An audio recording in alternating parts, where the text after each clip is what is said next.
Sir అదొకటి మళ్ళీ ఇటు జగన్మోహన్ వైస్ రెడ్డి దగ్గర డబ్బు ఉంది, కొంతమంది నాయకులను కొనుక్కునే శక్తి సామర్థ్యాలు ఉన్నాయి, అతనికి ధనబలం ఉంది, నాకు జనబలం ఉంది. చూద్దాం ఏమవుతుందో.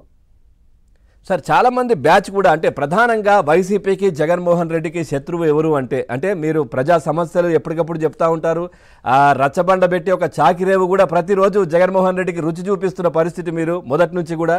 సో ఇప్పుడు ఈ నేపథ్యంలో ఖచ్చితంగా రఘురామకృష్ణరాజు ఆ స్థానం నుంచి గెలవద్దు, ఆ రఘురామకృష్ణరాజుకి టికెట్ రావద్దు, దానికి సంబంధించి ఇప్పటికీ కూడా ఎన్నో కుట్రలు కుయుక్తులు పన్నుతున్న పరిస్థితి అధికార పార్టీ.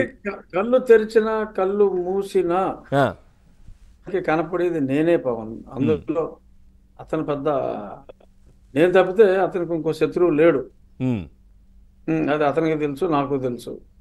సో కాబట్టి అతను పెంచి పోషిస్తున్న కొన్ని చెడ పురుగులు అతనికి మద్దతు ఇచ్చే అవకాశం డెఫినెట్గా ఉంది.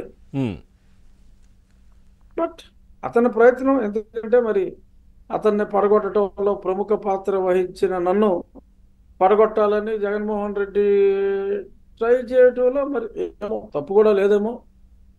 అందుకు సహకరించి ఎవరన్నా సహకరిస్తే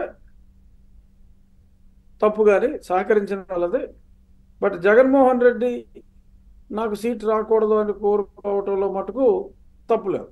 ఉమ్, ఎందుకంటే ఆడికి దుర్గతి పట్టించింది నేనే కనుక ఉమ్, వాడు ట్రై చేస్తాడు నాకు సీట్ రాకుండా ఉండటం కోసం.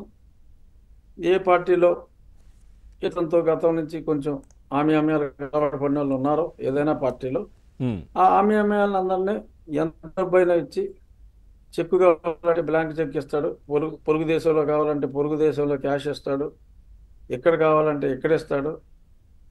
రేపు ఆ అభ్యర్థి దగ్గర ధనం ఉందా అంటే ఆ ధనం కూడా ఇంధనంగా ఇతనే సమకూరుస్తాడు. ఇలాంటివన్నీ చేస్తాడు, వాడు చేస్తాడు, తప్పలేదు. ఎందుకంటే ఇవాళ జగన్మోహన్ రెడ్డి చంకనాగిపోవడానికి ముఖ్య కారణం అతను ఎంత పనికి మాలిన వాడో నేను ప్రజలందరికీ తెలియజేయటం.